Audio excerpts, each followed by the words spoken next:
I watched a movie last night. Yeah, I've never seen this one before.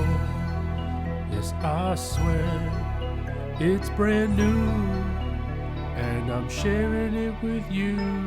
I watched a movie last night, and now I'm sharing it with you. December 25th, 2016, with a Metacritic score of 94. I just watched La La Land. 94. 94. That's an insane number. That, you know what that is? Because I just looked it up really fast. That's 2 Matrix 3s. So what does that even mean? How do we compare La La Land with... No, we're not going to do that. Dude, this is a great movie. I'm so psyched you just watched it.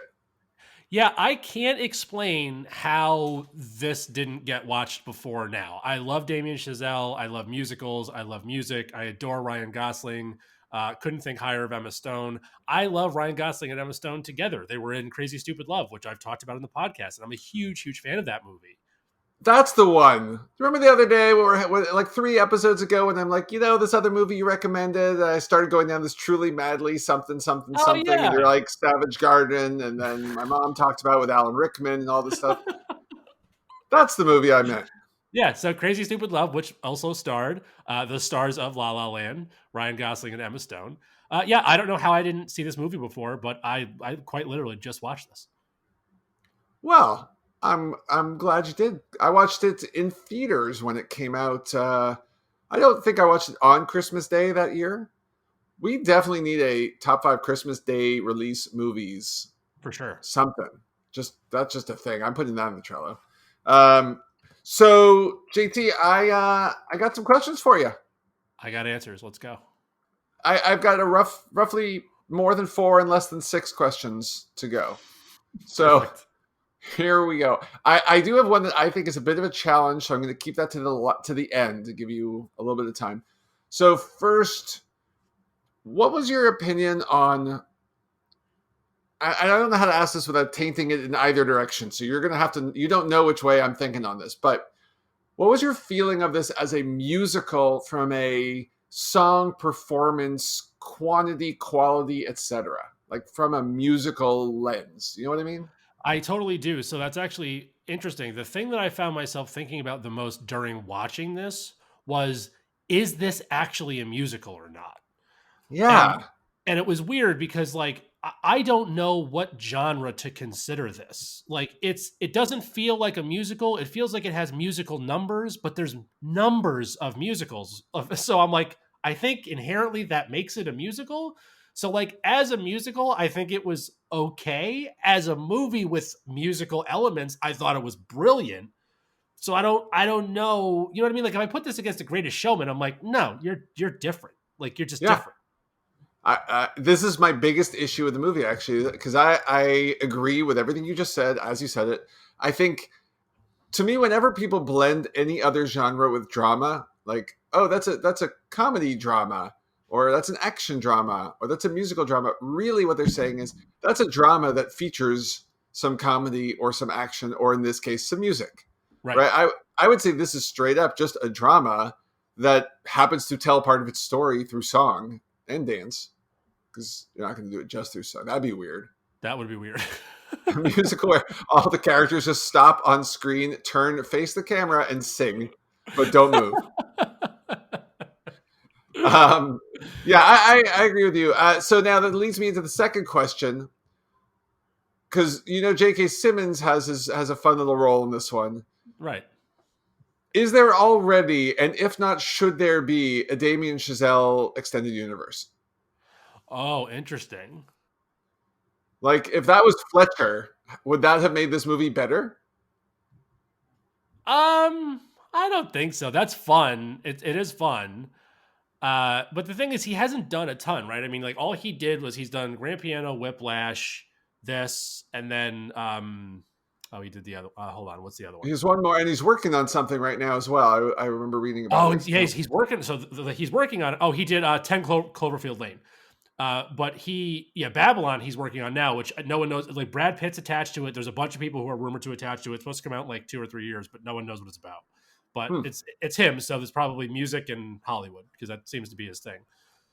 Yeah, that's probably, yeah. interesting. I don't know if I would want. I don't know if it would work as an extended universe, but I love like when Simmons was in it. Immediately, I was like, yeah. But like, think about it. Could that character have been Fletcher and pulled it off? Because if you remember Whiplash, and I know you do, Fletcher outside of the school was just a really talented musician, Right. right? Yeah. Yeah. It's interesting. Because that guy, if yeah, I mean, I guess maybe if he had like if he like night directed the music, if they had made that not like a sit down random restaurant, but like he was the music director at an actual club, that would have been dope. Okay, now I'm on board. Yeah, that would have been Yeah. awesome.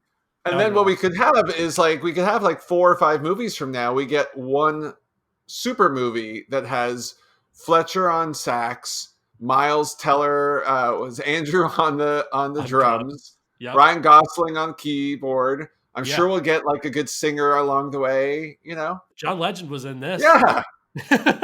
You know, he had to learn how to play guitar for this. I didn't know that. Yeah, Really? yeah. Oh, that's fascinating. I just assumed he's like one of those prodigies because it feels like everything he does musically just makes sense. All right, next question. Then we get to our two more serious ones. So question 3: Can you name? Let's move this into the musical category Sure. now. Can you name a better opening number for a movie musical? Because I got to say, I felt the Another Day of Sun sequence was phenomenal. Yeah. So the answer is no. To answer your question directly, I can't think of a better one. And that's honestly, that was the scene that made me go, this is a musical.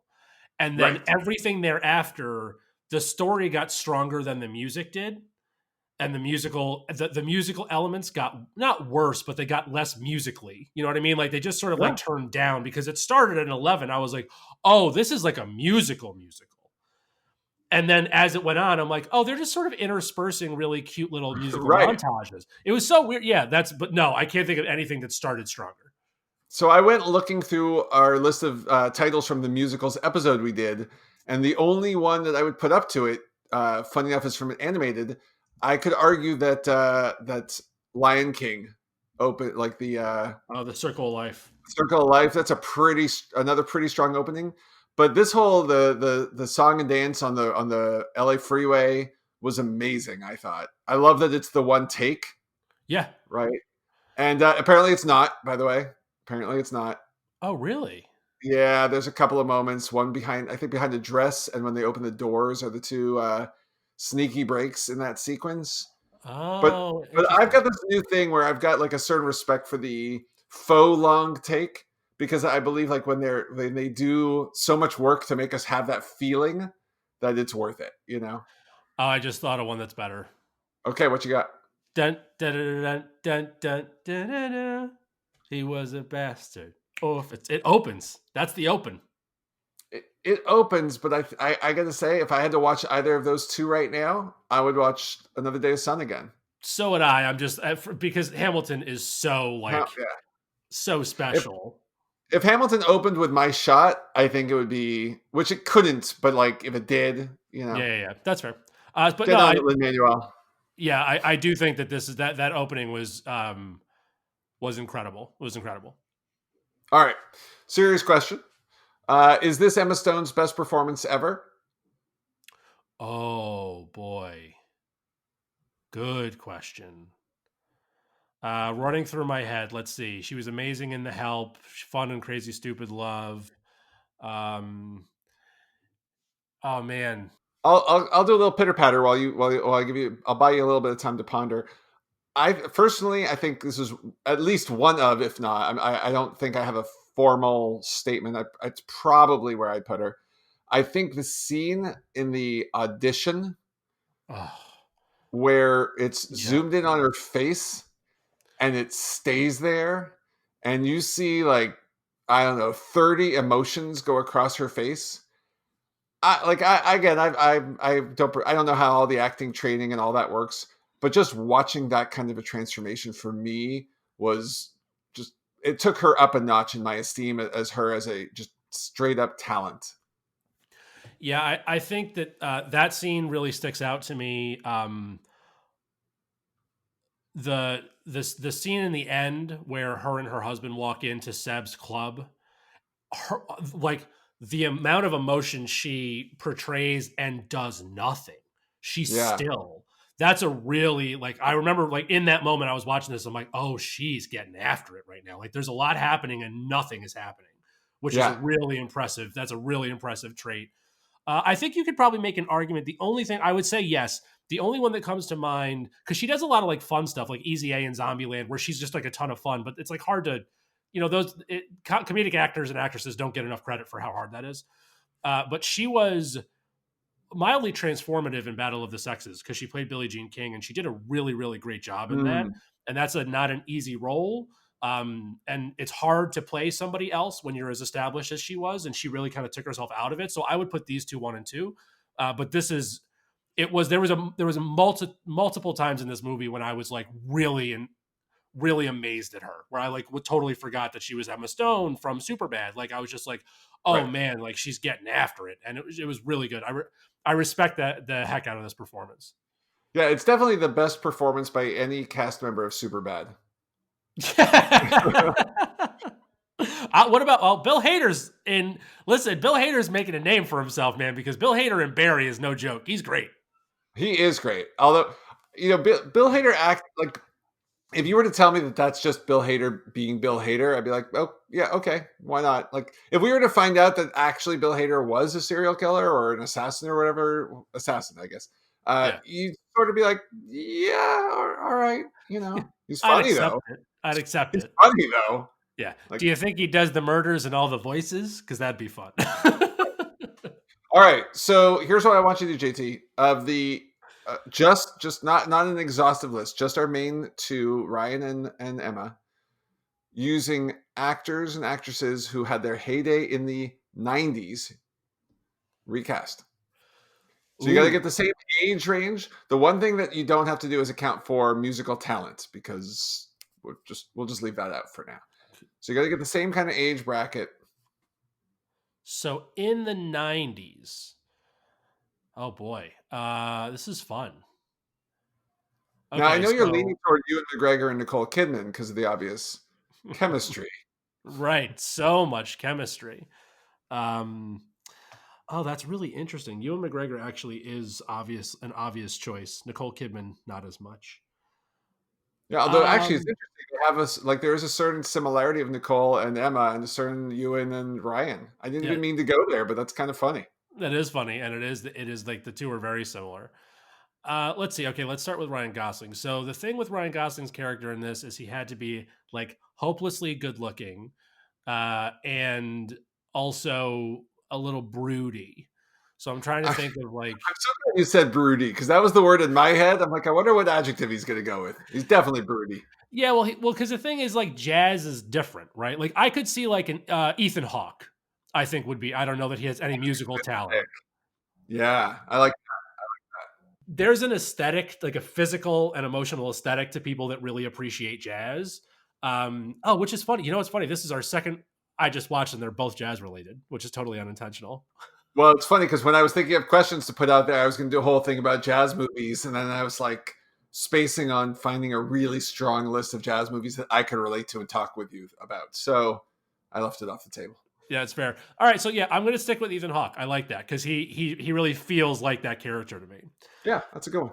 So Mia, which is Emma Stone's, a little harder. So because I think one of the reasons Emma Stone was very successful in the role of Mia because there's a lot of like innocence and sort of like quiet and calm innocence, but then also heavy emotions, right? Like really heavy emotions. Yeah, But you also, she's got to be able to like be that just regular on screen regular performance, and then all of a sudden you're like, oh wait, she can do all that too, right, right? But you can't bring that through every scene. right. And then the other thing that's important, and like the reason I'm not struggling, but like I'm thinking about this probably more than is necessary, is because they're spoiler alert, just to make sure nobody gets freaked out here, because it's a new enough movie. is that in the end you have to have that I'm a movie star quality. Yes. Right, because like there was a part of me that goes like in the beginning where she's like hapless and helpless. There's like a little bit I could do like early day Winona Ryder. I'm like, oh, that would be fun, but like she doesn't she can't carry it through. Yeah, she doesn't have the gravitas. I was thinking maybe like a Gwyneth Paltrow, but I also don't know if she. I don't know that she could do the emotional range to that level. I think she could certainly do a version of it that would be very well done and satisfying, but I don't know if she pulls the whole thing. Yeah, I don't think she does. I'm trying. This is tough because like so Sandra Bullock comes to mind because Yeah. she's like you know what I mean. I think she has that range of doing the trying to figure it out. Drew You, Barrymore, the other one, like those two were the two in the '90s, I think. you know, you need the Sandra Bullock with her acting qualities that she's developed through The Blind Side, but the version of her from Speed, right? Yes, yes, You need that. yeah, that's Yeah. the one. That's Yeah. literally the one. That's it. All right. I'll take it. Okay. All right. Now talk to us. I want to hear your take on this thing. So 90s 4 feels a little high to me, if I'm being honest. I thought it was incredibly well done. What I will say is the rewatchability of this movie is going to be very high. Like if this is a movie for sure that if I'm like HBO's on in the background and La La Land's on, I'm like, I will totally sit down and watch this for the next 45 minutes. You know, it's funny you say that. I have not rewatched it.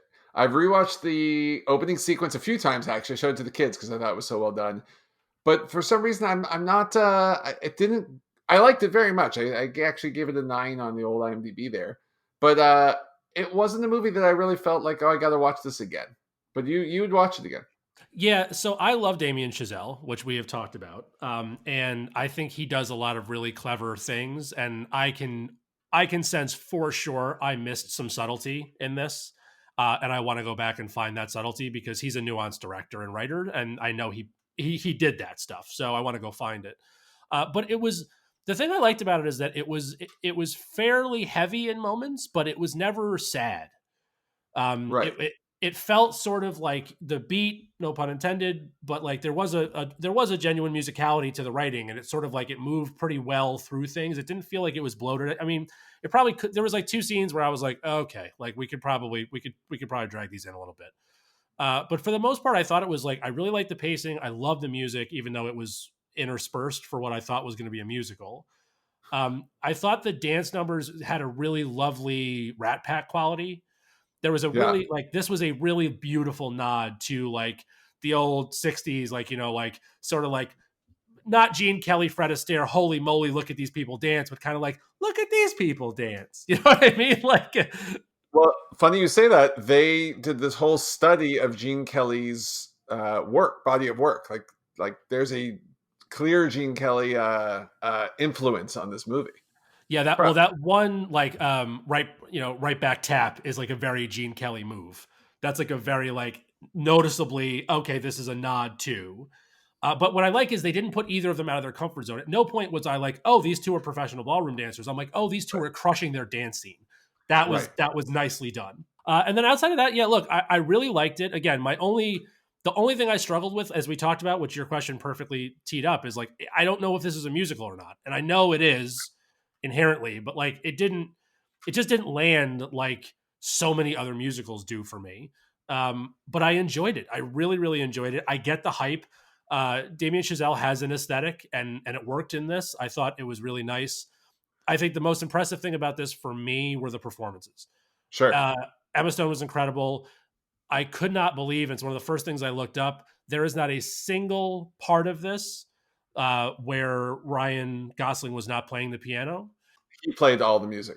Those are his hands. So That's even awesome. when there was two scenes where they cut behind him and another one where they did an overhead shot where I was like, okay, this is where they're getting a second set of hands. Yeah, that's what I thought. No, they're him. No. It was him the whole time. So just for 6 weeks straight, he just basically was like, okay, I need to learn these particular songs. So he does, I'm sure he doesn't know how to, much like I play the piano. I can't play piano, but I got a couple songs where it looks like I can. I think that's kind of what he did. Probably. Yeah, that makes sense. Yeah, but it was just, no, it was really good. I really enjoyed it. I do want to watch it again. Highly recommend it. I like that I think this is an age rangeless movie. I think anybody could watch this. Yeah. because it doesn't get too deep into any one thing. The one thing I do want to say on a story note that I loved, I could not have loved more what Damien did in the end. So in that Yes. end scene, when they do the zoom in and you see this entire other story arc, this is the other story. This is the story that could have happened had one event gone differently. Because that's all that whole thing was. It was all hinging on a single event. And they go through the whole thing. And the fact that he brought it back to what actually happened, I was like, thank you. Because when it first started, we got about halfway through, and I'm like, oh no, we're going to end this movie on that note. And it's going to bum me out. And instead, without no spoilers, I won't ruin it just in case. But the way he comes back and then lets it live in its present state, I was like, dude, that's a really great writing piece and a beautifully directed scene. But the transition in and out of like what could have happened and what was, I thought was really like, it's pretty neat. It was a neat idea that I hadn't seen. I was like, oh, that's like a new thing. That's fun. Yeah, it was well done. Although why Roy decided to go back to the carpet store after beating cancer, I still don't fully understand. But I'm not going to explain that reference. You either got it or you don't. But that's all. I did think about that while watching it. I'm like, oh, it's a life well lived. Look at that. Yeah. Oh, that's exactly right. No, I highly recommend this movie. So I'm really glad I watched it. I don't know why I didn't watch it. I'm excited to watch it again, and I'm excited to watch it again, potentially like in my office with my good speakers, because I want to see if they did some cool sound stuff, because I bet they did. Yeah, I agree. I it's funny. I don't feel that like I got to rewatch this movie. I think for me, the opening and the ending were phenomenal, but most of the story, it's one of these weird. Like I respect the hell of it. I stand behind giving it a 9 out of 10. I just kind of don't need to see it more times. This is in a weird. I find that a little odd of myself. By the way, have you watched the YouTube video on how he films the dance scenes and things like that with like the quick panning across the whole dance floor? No, I have not. You should go give those a watch because it's fun, because it looks like it's a special effect, and you'll see it is in fact not a special effect. It's a specially rigged camera that he just moves fast. And the way they do it and sync it to the music is what's so special about it. So give that a watch. I'm sure you're going to actually include a link to that one, because once you see it, you're going to be like, everybody must watch this now. Yeah, I most certainly will include that. That's awesome. Yeah, this is it. I highly recommend watching it. I would say this is I do think it's a 9. I don't think it's a 9.5, which is what it's closer to on Metacritic, but it feels like this is easily 8.5, 9 territory to me. No doubt. Sounds good. All right. Looking forward to part 3 in the Damien Chazelle EU. Yeah, that's right. We should write him a note and be like, whatever you're doing with Babylon, figure this out. make it work. You can rename the characters. It's okay. Yeah, but figure it out, bud. Figure it out. Now the time has come for leaving, fear, now we shall return. We were so glad we could make it, but so sad we gotta run. Well, it might be a long time till we raise another glass. You can rest assured that next time we'll have ourselves a laugh. Yeah, we'll have ourselves a laugh.